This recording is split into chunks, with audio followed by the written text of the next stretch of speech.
श्री सद्गुरु महाराज की जय। परमाराध्य गुरुदेव का आशीर्वचन महर्षि में ही सत्संग सुधा सागर से। प्रवचन संख्या 13। बंदी गृह में स्वतंत्रता नहीं। प्यारे लोगों, हम लोगों के सत्संग से ईश्वर भक्ति का प्रचार होता रहता है। इसी विषय का हम लोग मनन करते रहते हैं। ईश्वर भक्ति में 3 बातें परमावश्यक रूप से होती है: स्तुति, प्रार्थना और उपासना। इन तीनों में से किसी को हटाने से भक्ति पूरी नहीं होती। इसलिए हम लोग नित्य प्रति नियमित रूप से इन तीनों कामों को करते रहते हैं। संतों के वचनों का पाठ किस उद्देश्य से किया जाता है?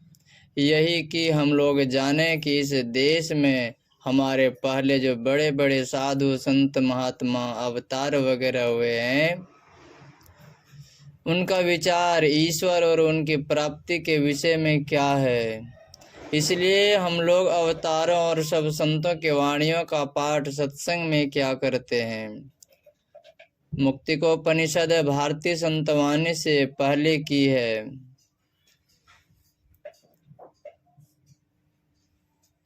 मुक्तिकोपनिषद भारतीय संतवाणी से पहले की है।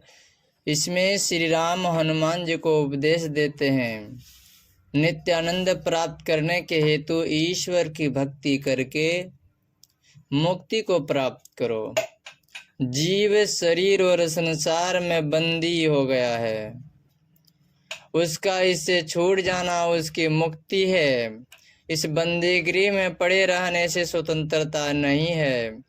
स्वतंत्रता नहीं रहने से अवश्य कष्ट होता है। शरीर और इंद्रियों के घेरे में रहने से चेतनात्मा विषयों की ओर रहती है।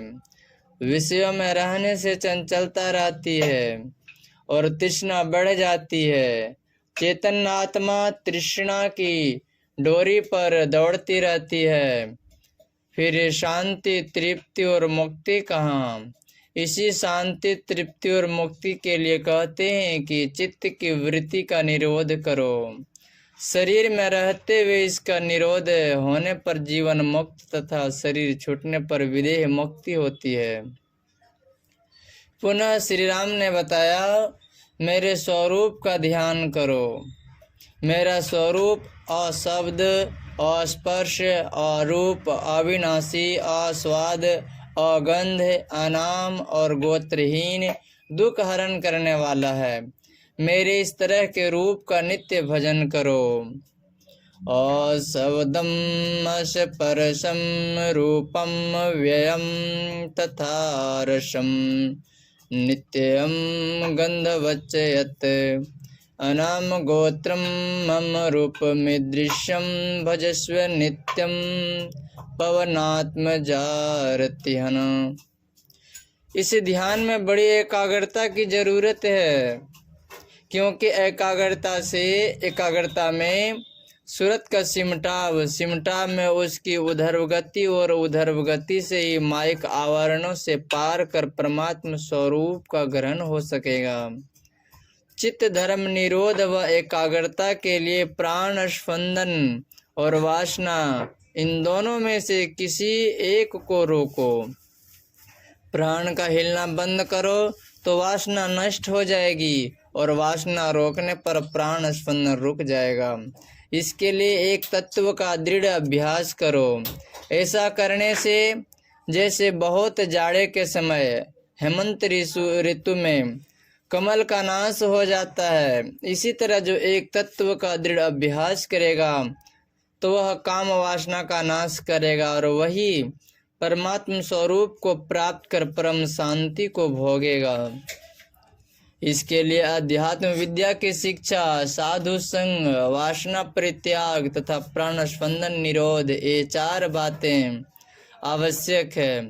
इन 4 बातों को त्याग कर जो हठात ही चित्तवृत्ति का निरोध करना चाहता है, वह इस काम में असफल होता है।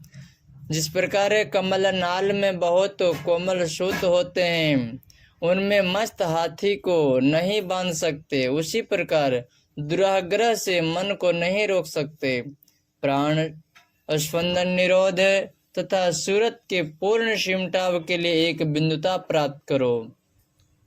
मन की एक बिंदुता में एक ही एक का ग्रहण होता है, इसी में ध्यान स्थित होता है, इसी में ज्ञान की वृद्धि होती है और बढ़ते बढ़ते जहाँ तक बढ़ना चाहिए बढ़ जाता है। इससे मोक्ष मिलेगा जिसमें एक परमात्मा का स्वरूप ही रह जाता है। तब संसार को देखते हुए भी साधक ब्रह्म को ही देखता है, तब वह ब्रह्म स्वरूप ही हो जाता है। श्री सद्गुरु महाराज की जय। यह प्रवचन बांका जिला मंदार पहाड़ पर श्री कृति नारायण सिंह द्वारा आयोजित दिनांक 31/3/1951 ईस्वी के प्रातःकाल के सत्संग में हुआ था। श्री सद्गुरु महाराज की जय।